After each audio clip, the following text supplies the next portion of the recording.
Hello friends and students, हम अपने आज इंटरनेशनल लॉ के सोर्स ऑफ इंटरनेशनल लॉ शुरू करते हैं। स्रोत का मतलब क्या होता है? स्रोत का मतलब होता है किसी भी विवादों को हल करने की सामग्री, उसे हम स्रोत कहते हैं। इंटरनेशनल लॉ में हम स्रोतों को दो पार्ट में बांट के पढ़ते हैं, जिनमें पहले हम पढ़ते हैं प्राथमिक स्रोत में हम पढ़ते हैं या जनरल स्रोत में हम पढ़ते हैं अंतर्राष्ट्रीय अभिसमय, अंतर्राष्ट्रीय प्रथाएं, सभी राष्ट्रों द्वारा स्वीकृत विधि के सामान्य सिद्धांत, न्यायाधिकरणों एवं न्यायालयों के निर्णय, न्यायशास्त्रियों एवं भाष्यकारों की रचनाएं, अंतर्राष्ट्रीय संस्थाओं के अंगों के निर्णय। ये हम सामान्य स्रोत, ये अंतर्राष्ट्रीय विधि का है।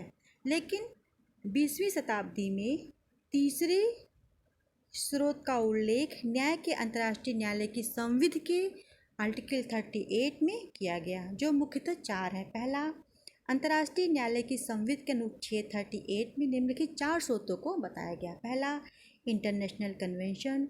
दूसरा, इंटरनेशनल कस्टम। तीसरा, general principle of law recognized by civilized state, सब राष्ट्रों द्वारा स्वीकृत विधि के सामान्य नियम, न्यायिक निर्णय तथा उच्च योग्यता प्राप्त न्याय के निर्णय। ये आपके अंतर्राष्ट्रीय विधि के स्रोत हैं। उसके बाद इसी चार्टर के आर्टिकल 38 की 1D में कुछ सेकेंडरी स्रोत बताए गए, जिनमें से न्यायिक निर्णय, उच्च योग्यता प्राप्त न्याय शक्तियों तथा भाष्यकारों की कृतियाँ। इसके अलावा अन्य अदर सेकेंडरी सोर्सेस, अंतर्राष्ट्रीय सौजन्य, राज्यों के पत्र आदि, राज्यों द्वारा अपने अधिकारों के प्रेषित अनुदेशन, तर्क, साम्य और न्याय।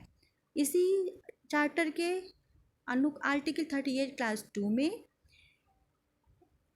एक्स एक्को इटो बोनो को भी न्याय का स्रोत, अंतर्राष्ट्रीय विधि का स्रोत माना गया। इसके अनुसार यदि राज्य पक्षकार अपनी सम्मति दे देते हैं तो न्यायालय उपयुक्त स्रोतों के अतिरिक्त, मतलब इनके अतिरिक्त 38(1) के अतिरिक्त एक्स एटो बोनो के आधार पर निर्णय दे सकता है।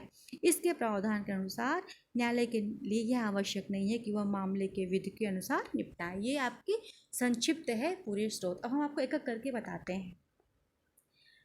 इंटरनेशनल कन्वेंशन सामान्य स्तर पे जो दो राष्ट्रों के बीच या राष्ट्रों के समाधान के लिए कन्वेंशन होते हैं, अभिसमय जिनको बोलते हैं, और ये इंग्लैंड की विधि के प्रमुख स्रोत हैं। ये वहीं से इसका डेवलपमेंट हुआ, इंग्लैंड से ही। ये कन्वेंशन मतलब हुआ वियना संधि, वर्सलीज की संधि 1919, वियना अभिसमय 1958, हेग अभिसमय 1907, जिनेवा अभिसमय 1929, 1919 का संयुक्त राष्ट्र संविदा, उसके बाद हुआ आपका संयुक्त राष्ट्र चार्टर 1945। ये सब संधि कन्वेंशन हैं। उसके बाद कन्वेंशन जो होती है वो संविधात्मक संधियाँ होती हैं। कन्वेंशन का तात्पर्य संविधात्मक संधियाँ होती है, जैसे कि विधि निर्माण करने वाली संधियों की विपरीत संधियाँ दो या दो से अधिक राष्ट्रों के बीच होती हैं। जब संधियाँ दो या दो से अधिक राष्ट्रों के बीच में होती हैं तथा उनके प्रावधान उन्हीं राज्यों पर लागू होते हैं जो उसके पक्षकार होते हैं, इस प्रकार की संधियाँ अंतर्राष्ट्रीय विधि के स्रोत होती हैं। इन्हें वियना अभिसमय, जिनेवा अभिसमय, हेग अभिसमय माना जाता है। ये लोग आपस में कॉन्ट्रैक्ट करते हैं कि हम इससे बाउंड होंगे। देखिए, आज भी आप लोग पढ़ते होंगे कि मोदी जी गए तो यहाँ पे ये अभिसमय हुआ, ये हुआ, या पर्यावरण पे, इन्वायरमेंटल पे कितने सारे भी हमारे गुरुग्राम में जो कन्वेंशन हुआ था उस पर फ्रांस और अमेरिका भी अब तो आ गया है। तो वही सब कन्वेंशन होते हैं, बड़े बड़े राष्ट्र एक दूसरे से अभिसमय स्थापित करते हैं।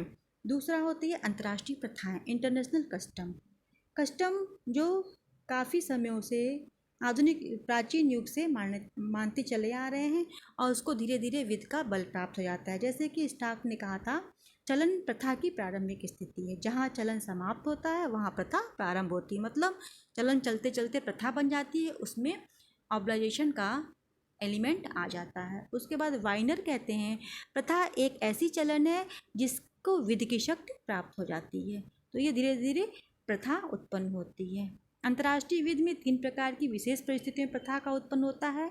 राज्यों के राजनयिक संबंध में, अंतर्राष्ट्रीय संस्थाओं के अंगों के व्यवहार तथा अभ्यास में, राज्य विधि राज्य न्यायालयों के प्रशासनिक कार्यों में। अंतर्राष्ट्रीय प्रथा का महत्वपूर्ण वाद West Rand Central Gold Mining Company Limited बनाम आर 1905 का ये वाद है, जिसमें प्रथा को मान्यता प्राप्त की गई थी। और भारत भूमि से होकर जाने वाले रास्ते से संबंधित वाद भी प्रथा से संबंधित वाद है। प्रथा के तत्व होते हैं एलिमेंट्स ऑफ कस्टम्स, दीर्घकालीन होनी चाहिए, रीजनेबल होनी चाहिए, एक रूपता होनी चाहिए, कंटिन्यूटी होनी चाहिए, सर्टेनिटी होनी चाहिए और पालन का आवश्यक तत्व होना चाहिए और राज्य इसे सामान्यतः अपने अभ्यास में लाते हों। फिर तीसरा, सब राष्ट्रों के द्वारा स्वीकृत विधि के सामान्य सिद्धांत, जिसको हमने आपको बताया है। विधिक सिद्धांतों का एक न समाप्त होने वाला स्रोत वर्णित करता है जिससे न्यायालय सहायता ले सकता है अथवा अंतर्राष्ट्रीय विधि का विकास कर सकता है। ये डेवलपमेंट होता रहता है, नित्य नवीन इसमें लोग जुड़ते रहते हैं। अब इससे संबंधित कुछ केस लॉ हैं। इस संबंधित केस लॉ को ध्यान से सुनिए। सभी राष्ट्रों संबंधित रेग बनाम केन का वाद है, जिसमें इक्विटी को फॉलो किया गया था। संयुक्त राज्य बनाम स्कोनर का वाद है, जिसमें व्यक्तियों के अधिकार की बात की गई थी। म्यूज जल के मार्ग का वाद है, जिसमें जल के मार्ग के परिवर्तन की बात की गई थी। कार्जो फैक्ट्री का वाद है, जिसमें क्षतिपूर्ति देने की बात की गई थी। मावोरोमाटिस पैलेस्टीनो छूट का वाद है, जिसमें अंतर्राष्ट्रीय प्रतिस्थापन के समान सिद्धांत को लागू किया गया था। प्रिया विहार मंदिर का वाद है, जिसमें स्टॉपेल के सिद्धांत को लागू किया गया था। और बार्सिलोना टैक्सन का वाद है, जिसमें विवर्धन के सिद्धांत को लागू किया गया था। इसके अलावा चौथा है न्यायाधिकरणों एवं न्यायालयों के निर्णय। अंतर्राष्ट्रीय न्यायिक निर्णय राज्यों के दो प्रकार के निर्णय होते हैं। अंतर्राष्ट्रीय न्यायिक निर्णय, अंतर्राष्ट्रीय न्यायालय की स्थापना 1946 में हुई थी और इसी के चार्टर के आर्टिकल 59 के अनुसार न्याय के अंतर्राष्ट्रीय न्यायालय का निर्णय पक्षकारों पर तथा संबंधित वाद पर ही बंधनकारी होगा। न्यायालय के पूर्व निर्णय न्यायालय पर स्वयं बंधनकारी नहीं होते हैं तथा न्यायालय अपने पूर्व निर्णय को बदल सकता है। सेम अपने संविधान के अनुच्छेद 141 के तहत सुप्रीम कोर्ट के निर्णय बाकी सभी कोर्टों पे अप्लाई करते हैं। सुप्रीम कोर्ट अपने निर्णय को बदल सकता है। इसके बाद अंतर्राष्ट्रीय न्यायालय की संविधि के अनुच्छेद 38D के अनुसार विधि के नियमों को निर्धारित करने के लिए न्यायिक निर्णय गौर साधन मात्र है। इसके अलावा राज्य के निर्णय होते हैं जो सर्वोच्च, जो हमने आपको बताया। इसके अलावा विधि शास्त्रियों या भास्करों की रचनाएं, अंतर्राष्ट्रीय संस्थाओं के अंगों के निर्णय, ये भी इसके स्रोत माने जाते हैं। उसके बाद एक्स एक्टोबिनो, ये भी अंतर्राष्ट्रीय वित्त का स्रोत है, आपको बताया। अंतर्राष्ट्रीय, अब चलिए इंटरनेशनल सौजन्य, इंटरनेशनल कमिटी, ये क्या होता है? राष्ट्रों के पारस्परिक व्यवहार सौजन्य के सिद्धांतों पर आधारित होते हैं और जब एक राष्ट्र दूसरे राष्ट्र के सौजन्यपूर्ण व्यवहार करता है तो इसे अंतर्राष्ट्रीय सौजन्य भी सेकेंडरी स्रोत माना जाता है। राज्यों के पत्र वत्र, लेटर वेटर, इस तरह से राज्य के ये स्रोत हैं।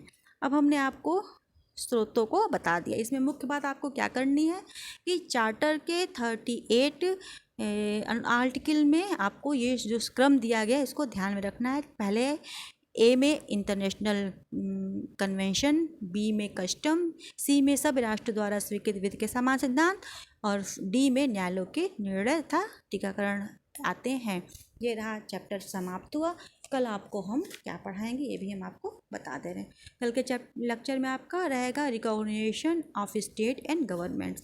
तो जुड़े रहिए हमारे साथ, हमारे चैनल को लाइक और सब्सक्राइब कीजिए। इस तरह आपको छोटा छोटा एकदम अच्छा सा एक लिस्ट बना के आपको देंगे, जिसको आप सुनेंगे समझेंगे तो आप काफ़ी हद तक आपको अपने एग्जामिनेशन में सहायता मिलेगी। और लास्ट लेक्चर में हम आपको 2-3 लेक्चर में आपको हम इंटरनेशनल आए कुछ ऑब्जेक्टिव क्वेश्चन भी बता देंगे। ठीक है, साथ में जुड़े रहिए, हमारे चैनल को लाइक कीजिए, सब्सक्राइब करिए और आपको मेरे तरफ से ढेर सारी शुभकामनाएं। Thank you so much. आप सब भी लोग अच्छे से अपनी पढ़ाई से जुड़े रहिए।